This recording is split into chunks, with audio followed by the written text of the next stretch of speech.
also, get in a comment coming in from our colleague Zakka Jacob, joining us from outside Kamala Harris headquarters at Harvard University. Zakka. I'm at the Harvard University where you can hear the music blaring.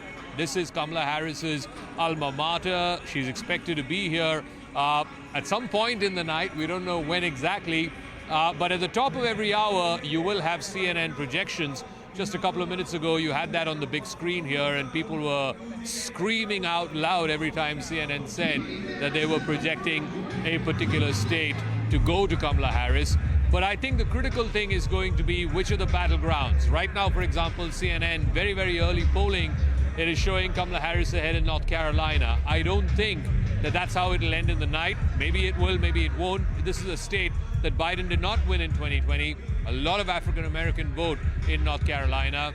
Also badly affected by Hurricane Helen. So which way that state might go is interesting to watch. Georgia, very important. Remember, Biden flipped Georgia 4 years ago, but by a razor-thin margin, by barely 12,000 votes. It is a traditional Republican stronghold state. In fact, the last Democrat to win Georgia was way back in 1992. Bill Clinton won Georgia in 1992.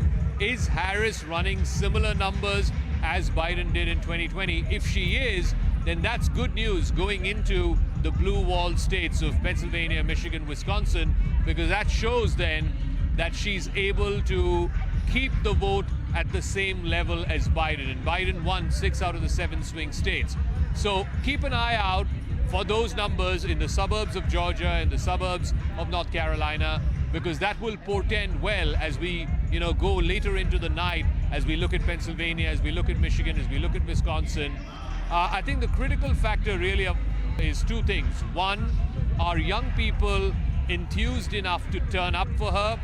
Like I said, we did see anecdotal evidence of long queues in college towns. In Lay University, for example, in Pennsylvania, there were long queues of young people waiting to vote.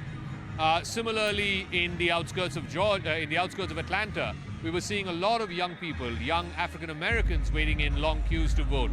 Does that translate into more battleground wins for Kamala Harris? That's going to be the critical factor. She's got a much more narrow path to 270. If she does not win North Carolina or Georgia, then all her eggs are in the 3 blue wall states of Michigan, Wisconsin, Pennsylvania. But if she does manage to surprise everybody, right now she's leading in Ohio, for example. No one quite expects her to win Ohio.